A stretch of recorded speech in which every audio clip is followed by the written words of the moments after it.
Bonjour à tous. Si je vous dis escalier, si je vous dis langoustine, si je vous dis olive, si je vous dis avalanche, quel est le point commun entre ces différents mots? Bon, c'est pas facile à trouver, moi j'ai triché parce que j'ai préparé cette vidéo évidemment. Eh bien, tous ces mots nous viennent de l'occitan. C'est l'objet de ma lettre d'information de l'Express cette semaine sur le bout des langues. Je m'appuie pour cela sur les travaux d'un professeur d'université, Florian Vernet, qui a écrit Petit guide insolent des mots occitans, passagers clandestins du français.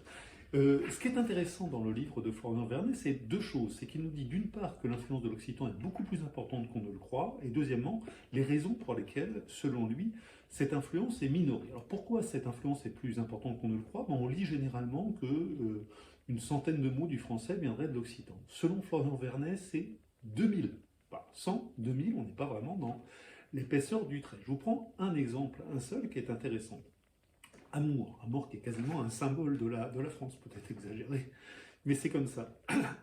Eh bien, amour, ça vient de l'occitan. C'est facile à comprendre, puisque les mots latins qui se terminaient en or sont devenus heure en français et our en occitan. Flore, ça a donné fleur en français, flour en occitan. Aujourd'hui, on dit flou, mais ça, c'est un détail. Dolor, ça a donné douleur en français, doulour en occitan. Calor, ça a donné chaleur en français, calou en occitan, etc., etc. Et donc, amor, ça a donné ameur en français, c'est vraiment un mot qui a existé en ancien français, et amour en occitan. Pourquoi ameur a-t-il été remplacé par amour? Eh bien, c'est l'influence des troubadours qui, au Moyen-Âge, chantaient en oc l'amour courtois, qui avait une influence dans toute l'Europe littéraire, y compris à la cour du roi de France. Le pauvre ameur a disparu au profit d'amour.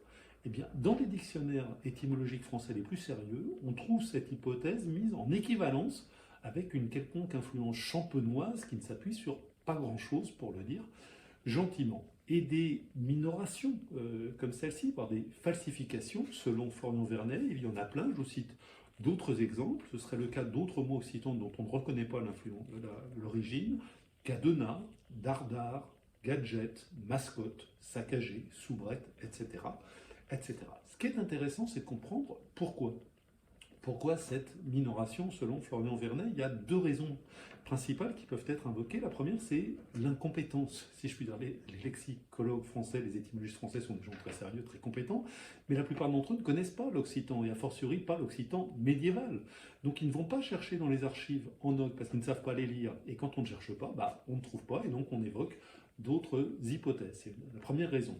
Seconde raison, qui est une raison politique, si je puis dire.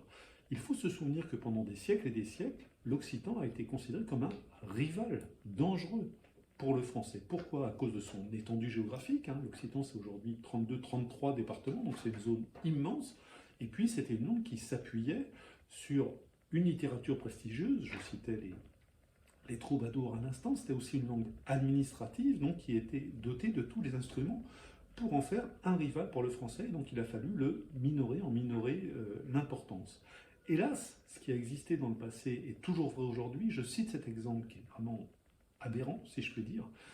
Les éditions Belin, il n'y a pas de raison de ne pas les citer pour leur faire de la publicité, ont écrit, mais il y a quelques années de cela, dans des manuels scolaires de manière scandaleuse, qu'un des plus grands troubadours, Bernat de Ventredoute, qui écrivait naturellement en langue d'oc. Eh bien, selon les éditions Belin, il écrivait non pas en langue d'oc, mais en français du Sud. Et bien entendu, en français du Sud. Moi, j'attends avec gourmandise qu'un éditeur de manuel scolaire italien écrive un jour que Molière écrivait en italien du Nord. C'est exactement la même chose.